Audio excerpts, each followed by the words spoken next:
Guten gardening, everybody.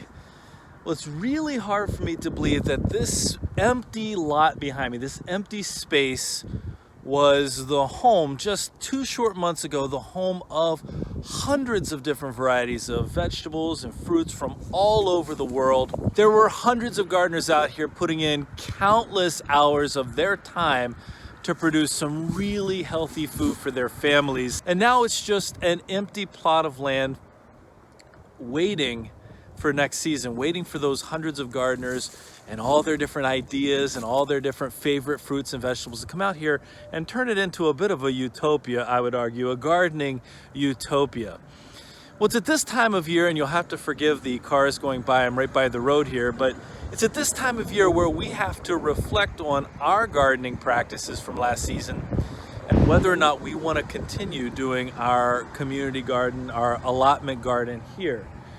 And so in order to do that, we need to think back as to what exactly our experience was like this year. We had over 120 ears of corn this year, the best tasting corn we've grown. It was phenomenal this year, although the beginning of the gardening season for us was rough. And if I'm going to talk about the things that we struggle with this season, really there's some consistent themes year over year. This is our 3rd year growing here, and each year I've said something similar, and that is, gardening takes a lot of time. I mean, that is obvious. It's very valuable time. It's a valuable use of time, but it takes a lot of time.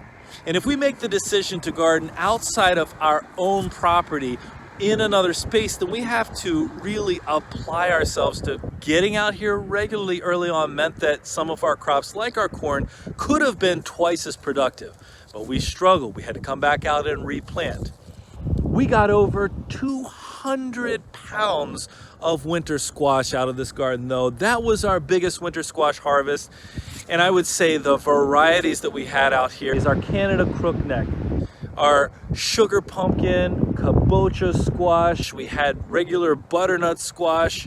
We had early autumn hybrid, just a ton of that really, really delicious winter squash that we're of course still eating. We have a bunch of that left. I'd say we probably have 130, 140 pounds of that squash still at home. That is a phenomenal bit of production here from the community garden, and it's also a really good reason for us to keep gardening. And then on top of that, we had our most recent video from here, which was actually filmed in October. We had a really interesting sweet potato harvest. And I say it was really interesting because we didn't do anything to protect those sweet potatoes from voles. And so the voles really got in there. And these were some Georgia Jet sweet potatoes, and the voles getting in there, of course, is disappointing, but we had a lot of really nice sized sweet potatoes that could have been a whole lot nicer if we had done some work to protect from voles. But those were our 3 primary harvests. In addition to that, we also got some tomatoes out of here. We got 30 or so onions that turned out really nicely. So we got some good production. And I've talked about this a little bit in the past, but the cost for our lot size, which is about 1,000 square feet, is around $75. And so $75 to do all that. And I get here and I think to myself, couldn't I always do better? I mean, that's the reality. Couldn't I do better? Couldn't I get out here more consistently? Couldn't I dedicate a little bit more time to making sure, especially early on, that the garden gets off to the start that it needs? Because that is going to be a key for us if we keep doing this year after year. What do they say? That madness is doing the same thing over and over again and expecting a different result. Well, if we really want to maximize our production here, and I think this is true of gardening in general, but if we really want to maximize our production here, what do we need to do? We need to actually follow through, especially early on in the gardening season, so that we can take care of getting this garden off to a fantastic start. I would say our timing this year was better than last year. We got things planted and in the ground when they needed to be. It was just, can we be consistent coming out here? Can we be consistent watering? This year we added a little bit of that really nice weed mat to part of our garden, and it made a huge difference. This year for our sweet potatoes, We put black plastic down. That kept the weeds down. That caused us to be able, in my opinion, to be able to get some of those massive sweet potatoes. So then next season, what do? We come in, we put a little bit of hardware cloth over top and really fasten it down nicely, and then maybe we protect that from the voles. I'll say this. We have grown the bigger plants, the plants that need more room, the winter squash, the corn out here, the sweet potatoes, this year successfully, except for the vole damage.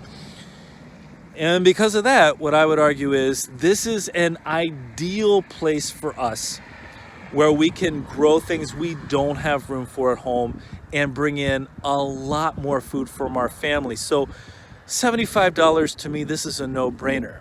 And so that gets me thinking about something else.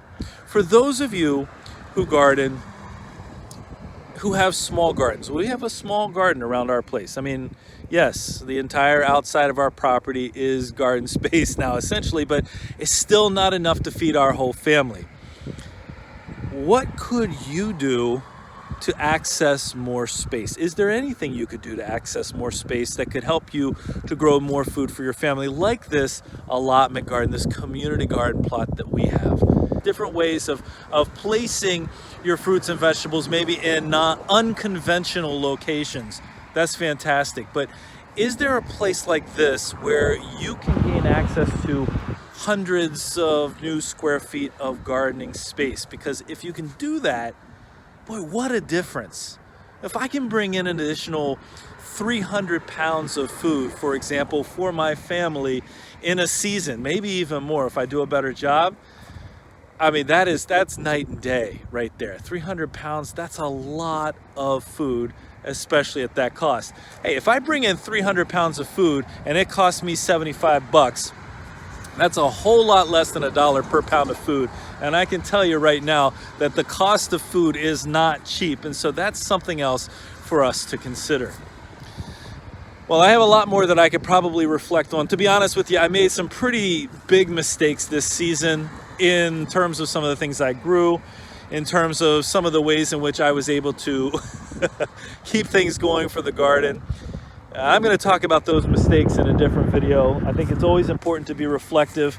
If you're going to be a better gardener, you have to be reflective. Somebody posted a question in one of the gardening Facebook groups that I'm a part of that says, what is a mistake a good gardener can't make? And the best response I saw was to give up or to quit gardening. That's a mistake it's hard to come back from. If you give up, you got to keep going. And so we're going to keep going out here in our community garden. We're going to keep trying to improve our best practices in terms of this garden. We're going to keep bringing in more food from our family because of this space out here. So we'll be back at it again next season. Well, we've got a whole bunch more indoor content coming your way in the next couple of weeks, so stay tuned for that. We hope you enjoyed today's video, and if you did, don't forget to give us a like. Leave us a comment, remember to share and subscribe, and most importantly, remember, when you're with us, you are good to grow.